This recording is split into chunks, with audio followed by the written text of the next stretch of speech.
The fate of the Furious finds a franchise up in the air. The Fate of the Furious betrays its tone with its title. That fate stands in, of course, for F8, as this is the 8th movie in this loud and ludicrous action series, which started as a fascinating bit of made-up California subculture sociology and is now about a cartoonish bunch of scrappy superheroes. That fate pun, if you can call it that, is so on the nose in its goofiness that it suggests an arch self-awareness. The Furious series has been hip to itself for a few films now, still referencing its hallmark swagger, but not really seriously buying into it anymore. But fate finds the series leaning into the joke harder than ever, amping up the quirks of its commedia dell'arte cast of characters and bending the physics of its world in a way that only CG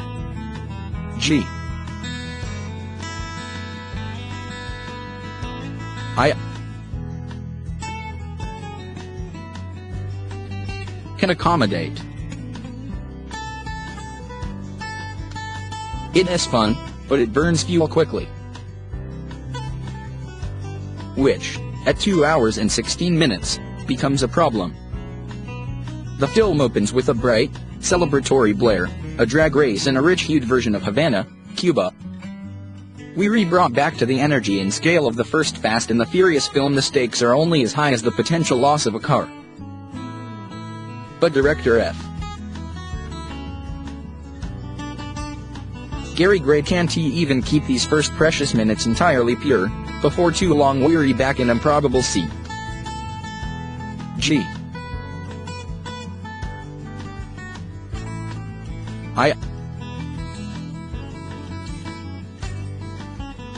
Land. Which is fine. It is still a kicky sequence.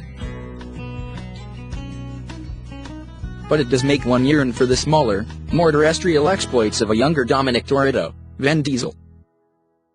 That sense of nostalgia is baked into the series, which is heavy on sentimental talk about family, many of the films ending with scenes of togetherness and peace that offset all the brash clamor that has come before. The death of series star Paul Walker has, of course, only stoked that tendency. In some ways, Fate of the Furious is as much a melodrama as it is an outrageous action spectacular. Diesel gets handed most of the heavy stuff, and he does it well in his gravelly, monotone, tough guy way, of course. Dwayne Johnson's hulking Hobbs has a few sweet moments with his daughter, but he is mostly there to be the chief butt kicker. Dom is still the leader, and the best driver, but Diesel doesn't do much stunt work in this one. He leaves that to the other guys. Jason Statham's villain-turned-ally Deckard has a nice little arc, including a downright endearing fight scene during the film's climax that hints at a softer side of Statham. Deckard and Hobbs even get to enjoy a little bit of flirtation, not actual flirting, of course, but it comes kinda close. It would be a thrill if the series would be brave enough to actually explore that possibility. And you know what? I could almost see them doing it in a future film. Because, despite its decidedly male days and macho posturing, the Fast and Furious series has a sense of progressivism, or at least inclusion, about it. The cast has grown ever more diverse, in an organic, nearly utopian way. I am still not sure what to make of the film's economic sensibilities, though. On one hand, the series is a roaring paean to shiny, expensive things, a capitalist, materialist fantasy of consistent upgrades.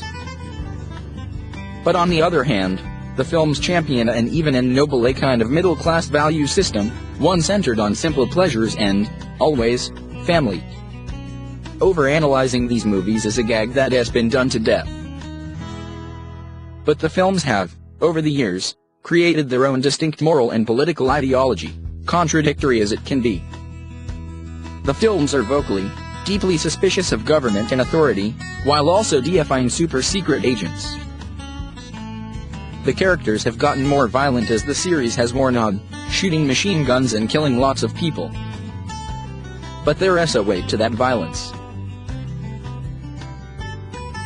Dom and his lady love, Letty, Michelle Rodriguez, are forever yearning for the quieter and safer life they keep being dragged away from. The characters are sincere, they share their feelings. They are, in their way, loving and decent people. So, yeah. I could see The Rock and Jason Statham hooking up in the next movie. Anyway, do you want to know the plot of Fate of the Furious? It has a muddle involving computer hacking, the details of which are extremely not important. But know that an amusing Charlize Theron is the film's purring villain, Cipher, a megalomaniac with aims to bend the world to her wings. From drag racing in the desert to saving the world, you've come a long way, DOM. Using some cruel tactics, Cipher manages to flip Dom, making him do her bidding to the shock and dismay of his trusty team. Cars go vroom, things blow up, Tyrese Gibson makes lots of self-defacing wisecracks. You know, Fast and Furious stuff. For all that familiar business, Fate is a perfectly entertaining entry in the franchise. But as I said too many paragraphs ago, the film gets bloated and sluggish as it goes. Its final melee, set at a Russian military facility in Siberia, is long and tedious. Gray wants to cram in as many iconic moments as possible, which has the unintended effect of diluting everything. Fate of the Furious is too eager to please, too concerned with the fast and furiousness of its existence. Earnest and non-neurotic as its characters may be, the movie is pretty self-conscious, in a way that makes me worry about the future of the franchise. We've seen this happen before, properties gradually becoming wimping fan service, and little else. Fate of the Furious doesn't quite get there, it's still a whirling good time. But maybe the next film should pare things back, return to those simpler pleasures, cars and Coronas, the baking California heat, a simple backyard cookout.